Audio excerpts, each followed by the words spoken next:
వినియోగి ప్రేక్షకులకు ఆహ్వానం తెలియజేస్తూ ఈరోజు వినియోగదారుల రక్షణ చట్టంలో రక్షణ చట్టం 2019 గతంలో మన దగ్గర ఉన్నది వినియోగదారుల రక్షణ చట్టం 1986. ఆ చట్టాన్ని తొలగించి ఈ 2019లో ఈ చట్టాన్ని చేయటం జరిగింది.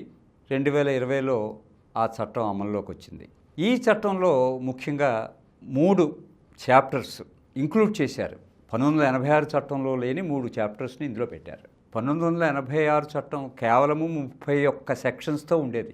ఈరోజు 2019 యాక్ట్లో 117 సెక్షన్స్ ఉన్నాయి. అంత పెంచారు దాంట్లో. ఈ 3 చాప్టర్లు పెంచడం వల్ల ఆ మేరకు సెక్షన్స్ కూడా పెరగటం జరిగింది. దీనిలో ముఖ్యంగా సెంట్రల్ కన్స్యూమర్ ప్రొటెక్షన్ అథారిటీ అనే ఒక సుప్రీం బాడీని వినియోగదారుల రక్షణ చట్టం కోసం క్రియేట్ చేయడం జరిగింది. ఆ సంస్థ ఆల్ పవర్ఫుల్. తనంతట తానుగా కేసులు విచారణ జరిపించవచ్చు. విచారణలో అవతలవాడు వినియోగదారుల హక్కుల వైలేషన్ ఏమైనా చేస్తే, లేదు మిస్లీడింగ్ అడ్వర్టైజ్మెంట్స్ ఇస్తే, లేదు అన్ఫేర్ ట్రేడ్ ప్రాక్టీసెస్ వాళ్ళు అవలంబిస్తున్నారని అనిపిస్తే వాళ్ళని విపరీతమైన అమౌంట్స్ ఫైన్గా విధించి వాళ్ళకి మళ్ళీ ఎలాంటి పని చేయకూడదు అనిపించేలాంటి పవర్ అంతా కూడా ఆ వినియోగదారుల సుప్రీం అథారిటీకి ఉంది. సెంట్రల్ కన్స్యూమర్ ప్రొటెక్షన్ అథారిటీ అంటారు. ఓకే, రెండవ చాప్టర్ ఏంటంటే మీడియేషన్. కోర్టుల్లో విపరీతంగా కేసులు పెరిగిపోతున్నాయి, పరిష్కారం లేదా? 5 కోట్ల కేసులు పెండింగ్ ఉంటే సుప్రీంకోర్టులో, హైకోర్టుల్లో, దిగువ కోర్టులో, సబార్డినేట్ కోర్ట్స్లో పెండింగ్ ఉన్నవి కోట్ల మీద ఉంటాయి. తుది తీర్పు, తుది పిటిషను ఎన్ని సంవత్సరాల తర్వాత పరిష్కారం అవుతుంది అన్నది ఈ మధ్యన కొంతమంది తమాషాగా ఉపన్యాసాలు ఇస్తున్నారు. న్యాయం జరగటం ఒకటైతే న్యాయం జరిగినట్టు చూపించడం అన్నది అతి ముఖ్యం. అది చూపించలేకపోతే న్యాయం జరిగినా జరగకపోయినా ఎవడో పట్టించుకోడు. న్యాయం జరిగినట్టు చూపిస్తేనే ఒక విశ్వసనీయత ఉంటుంది. దేని మీద? చట్టాల మీద, ఆ చట్టాలని అమలుపరిచే కోర్టుల మీదను. ఇప్పుడు మీడియేషన్ ఎందుకు పెట్టారంటే, కోర్టుల్లో విపరీతమైన జాప్యం జరిగితే justice delayed is justice denied, తీర్పు ఆలస్యమైతే న్యాయం చేయనట్టే లెక్క అని. అందుకు చాలా కాలం నుంచి ఏడిఆర్, ఆల్టర్నేటివ్ డిస్ప్యూట్ రిజల్యూషన్ అనేది నలుగుతూ ఉంది. అందరూ కూడా దాన్ని ప్రీచ్ చేస్తున్నారు. మీడియేషన్ సెంటర్లు వచ్చినాయి. ఈ కోర్టులకు వెళ్ళటం ఎందుకు, మనలో మనం పరిష్కరించుకుందామని ఇండస్ట్రీస్ కూడా ఆ తరహాలో వచ్చినాయి. అదే సిస్టము వినియోగదారుల రక్షణ చట్టంలో కూడా పెడితే అలా ఉంటుంది అన్నది ఒక ప్రయోగం.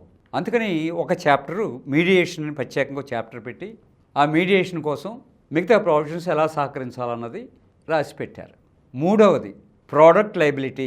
ఉత్పత్తిలోనే లోపం ఉంటే వినియోగదారుడికి పరిహారం చెల్లించాలి అన్నది. ఈ చట్టం మన దగ్గర లేదు. అసలు ప్రత్యేకంగా ప్రోడక్ట్ లయబిలిటీ అన్న దాని మీద చట్టం లేదు భారతదేశంలో ఇంతవరకు. అది మరో చట్టం కింద నిర్లక్ష్యం అనే పదం నుంచి ఆ ప్రోడక్ట్ లయబిలిటీని తీసుకొచ్చేసేవారు.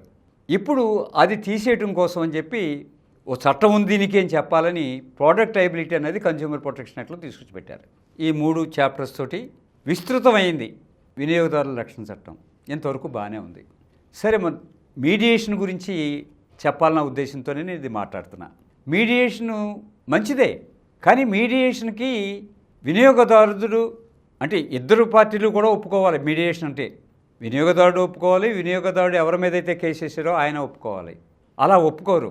ఇతను ఒప్పుకుంటే అతను ఒప్పుకోడు, అతను ఒప్పుకుంటే ఇతను ఒప్పుకోడు. అందుచేత కన్స్యూమర్ కమిషన్సే లోక్ అదాలత్కి రిఫర్ చేస్తున్నాయి ఒప్పించి. త్వరగా అయిపోతుంది కదా కేసు, అక్కడికి వెళ్ళండి.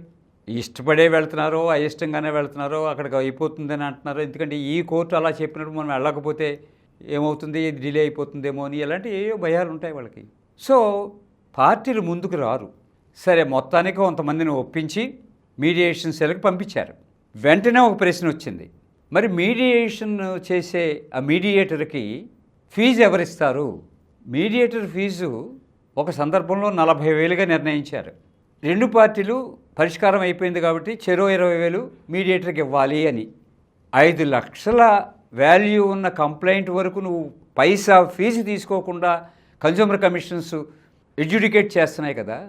ఇప్పుడు కావాలని మీడియేషన్కి దోసి అక్కడ మళ్ళీ నువ్వు 20,000 కట్టమంటే, అసలు కన్స్యూమర్ కమిషన్లో ఫీజులు మ్యాక్సిమం ఫీజు 7,000 నేషనల్ కమిషన్లో. 20,000 మీడియేషన్కి ఫీజు కట్టుకోవాలంటే ఎవరు ముందుకు వస్తారు? సరే, ఏం చేయాలో తోచక అది ప్రభుత్వమే భరిస్తుంది అనే ఓ మాటతో సర్దుబాటు చేయడానికి ప్రయత్నం చేశారు. ఆ బిల్లు పెద్దదైపోతుంది. అందుచేత గత సంవత్సరం అర్ధాంతరంగా ఈ మీడియేషన్ చాప్టర్ని తీసేశారని విన్నాం. దాని మీద పెద్దగా ప్రచారం లేదు, వినియోగదారులకి అంతగా తెలిసింది లేదు. మరి కన్జ్యూమర్ కమిషన్స్కి మీడియేషన్ చాప్టర్ తొలగించామని చెప్పారో లేదో తెలియదు. బట్ నాలాంటి కన్జ్యూమర్ యాక్టివిస్ట్కి సమాచారం లేదు. ఇవ్వాలి కదా. ఒక చట్టం చేసి ఆ చట్టంలోని ఒక చాప్టర్నే తొలగించేసినప్పుడు ఆ లెవెల్లోనే ప్రచారం జరగాల. అది జరగలేదు. అందుచేత వినియోగదారులు కన్స్యూమర్ అవేర్నెస్ అనేది మన హక్కు. మరి ఆ హక్కుని ప్రభుత్వాలు కాలు రాయకూడదు కదా. అసలు ప్రభుత్వమే దాంట్లో ముఖ్యంగా పాత్ర పోషించాలి కదా.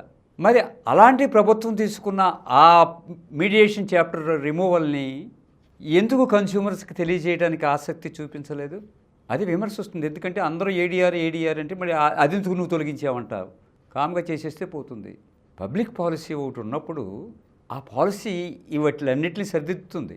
ఈ విషయాలు విజ్ఞానవంతులైన వినియోగదారులు అర్థం చేసుకుంటారని ఆశిస్తూ సెలవు. ఈ కార్యక్రమం మీకు ఎంతో నచ్చింది కదా. ఇటువంటి మరిన్ని వీడియోల కోసం అనతి కాలంలోనే 20 కోట్ల వ్యూస్ సాధించిన సమరం ఛానల్ సమర్పించు సమరం వినియోగి ఛానల్కు సబ్స్క్రైబ్ చేయండి, లైక్ చేయండి, మీ ఫ్రెండ్స్కి షేర్ చేయండి. అలాగే ప్రక్కనున్న గంట సింబల్ని ప్రెస్ చేయడం మర్చిపోకండి.